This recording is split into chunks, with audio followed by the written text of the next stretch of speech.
if you look at the international scene, you will find that in every successful country, there has been at least a decade-long continuity for policies through political stability. India, and now 15-year tenure of Mr. Modi.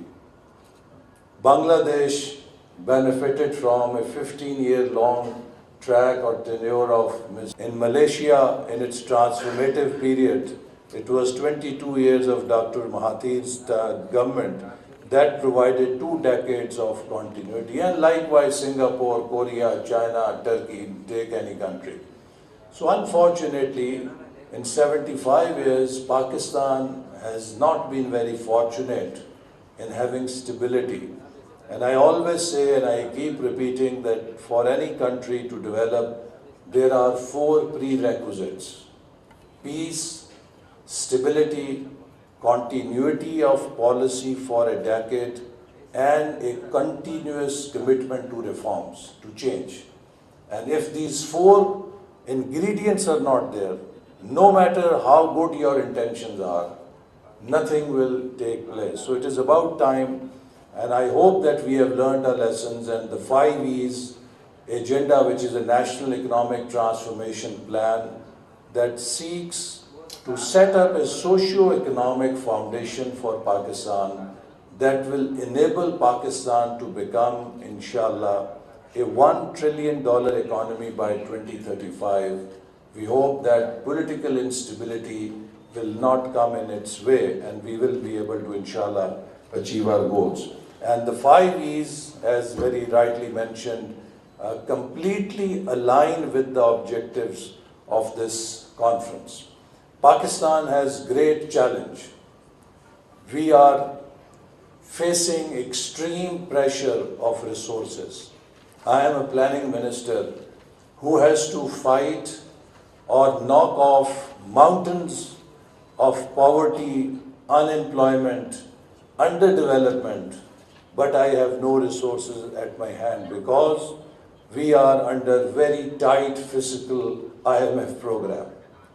Recently, 300 billion rupees we had to cut from our development program only to save our people from more taxation as part of the fiscal discipline or stabilization program that we have to follow. So in such situation, when you do not have resources or investments for growth, how do you grow? The only key for growth is productivity increase. Only through productivity we can create new growth. And for productivity, the skill set of human resource is very critical and essential.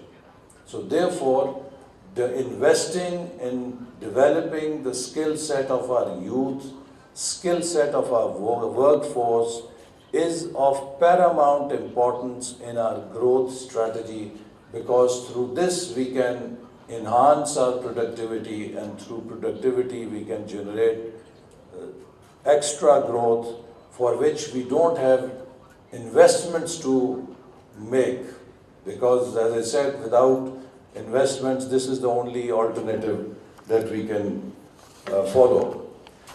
So under 5 E's framework, we are trying to promote digitalization to overcome the challenges of limited infrastructure and geographical barriers. Online learning platforms will provide vocational training to young people across the country, ensuring that no one is left behind. And when we speak of inclusivity, it is not just the women, it is also the weak, the marginalized people in the remote areas who are off the radar of normal development focus. So under SDG framework, we have to ensure that no one is left behind and we take everyone along on our path to development. Secondly, promoting gender inclusivity in TVET, which is crucial for Pakistan's development. By encouraging more women to participate in technical vocational training, we can harness the full potential of our population We are supporting targeted policies, scholarships and mentorship programs to support female students because no country can develop unless it achieves 50% female workforce participation level. So we are hardly 23%. So if we have to be there, we have to invest in the training of our women. The World Bank estimates that closing the gender gap in Pakistan could boost GDP by 30%. This statistic underscores the economic imperative of empowering women through education and training. Integrating green practices into our TVET curriculum for sustainable development is also an important agenda in our 5 E's program. Pakistan is highly vulnerable to climate change, and preparing our workforce for green jobs is imperative. Training is in renewable energy, sustainable agriculture and eco-friendly construction will create a workforce that is not only skilled but also environmentally conscious. 2 years ago, we faced the most terrible economic disaster, bringing us a loss of $30 billion. And what did we get? 99% commitments in loans that the poor people of Pakistan have to pay in order to reconstruct for the irresponsible development that has been made by other countries. मुल्क को माशी मसाइल का सामना है जिनके हल के लिए हुकूमत कोशां है। आर्मी माहिरीन और स्टेक होल्डर्स को इकट्ठा करने में कामयाब हुए। इलाक़ाई